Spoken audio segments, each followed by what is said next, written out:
Perjalanan Kapten Shinra ke planet Zen untuk masalah negosiasi perdamaian ini ternyata tidak berjalan lancar ya. Dan awalnya Kapten Shinra di sini sebenarnya dia tuh datang dengan tujuan juga itu buat ngebunuh si Dr. Saiki ini biar nggak inilah guys ya, jadi ancaman ke depannya gitu ya.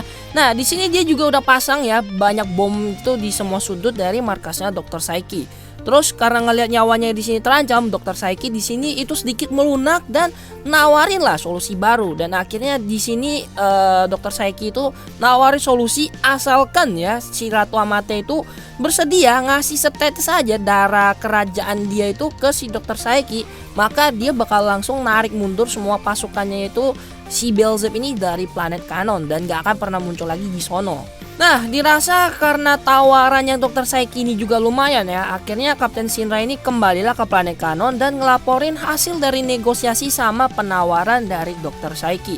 Tapi guys ya, penawaran yang ditawarkan sama Dr. Saiki ini ditolak mentah-mentah sama si Ratu Amate.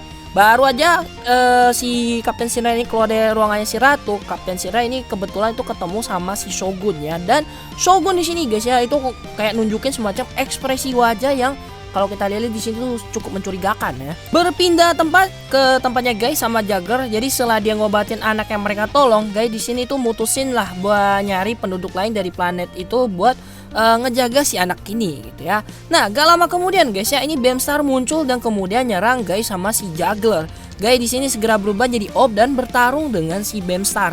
Nah, walaupun guys ya di sini kan Guy itu ya udah mulai bisa lah ya gunain kekuatannya si Orb, tapi ya tetap aja kan musuh yang dilawan di sini tuh Beamstar yang kalau kita tahu dia itu terkenal dengan kekuatan absorbingnya. Jadi semua serangan yang dilancarkan sama Orb di sini diserap semua sama Beamstar, dan beberapa serangan yang dilancarkan sama Beamstar ini langsung bikin Orb itu kalah dan balik ke wujud manusianya.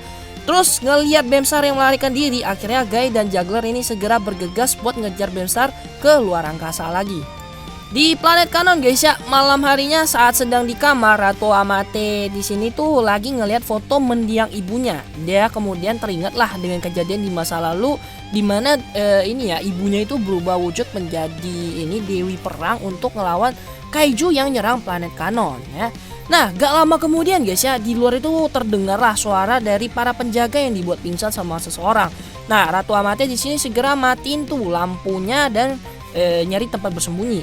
Gak disangka-sangka guys ya, orang yang masuk ke kamarnya ini itu ternyata adalah Kapten Shinra yang lagi bawa jarum suntik. Nah, untungnya guys ya di sini tuh Rika sama Mikot datang tepat waktu. Jadi orang yang tadi mirip Kapten Shinra ini itu langsung kabur dan ngejatuhin inilah ya jarum suntik yang dia bawa. Dari jarum suntik yang ditemuin itu tadi guys ya, itu ternyata terdeteksi adanya racun Kugutsu. Abis ngedengar info tadi guys ya, Ratu Amate di sini merasa sedih lah guys ya, dan sekaligus nggak percaya.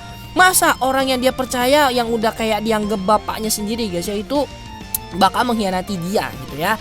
Nah, terus saat Ratu Amate di sini netesin air mata karena ngerasa sedih, Zoe yang lagi di tempat lain itu juga ternyata ngalamin hal yang sama. Kemudian Rika sama Riko di sini dipanggil sama si Shogun dan ditugasin ya mereka berdua itu untuk ngejar si Kapten Shinra yang lagi melarikan diri. Di tempat yang lain guys ya, Guy sama Juggler yang di sini sedang mengejar Beamstar itu kebetulan melihat pesawat yang ditumpangi sama Rika dan juga Mikot ini lagi mau disedot sama si Beamstar. Otomatis Guy sama Juggler di sini segeralah bergegas buat nolongin mereka berdua. Nah, Guy di sini kemudian berubah jadi Orb itu buat nahan serangannya Beamstar agar si Juggler itu bisa bawa pesawatnya ini ke tempat yang lebih aman. Nah, kemudian untuk episode kali ini guys ya, itu ditutup sama adegan battle antara Guy sama si Beamstar. Oke, bersambung guys ya. Nah, itu aja guys untuk video alur cerita hari ini. Semoga videonya itu bisa menghiburkan semua. Dan kalau kalian suka videonya, jangan lupa tinggal like dan bantu share video guys ya, supaya kalian gak ketinggalan dengan alur cerita dari episode selanjutnya. Oke, sampai ketemu lagi guys. Akhir kata, salam Tokusatsu Indonesia. Adieu.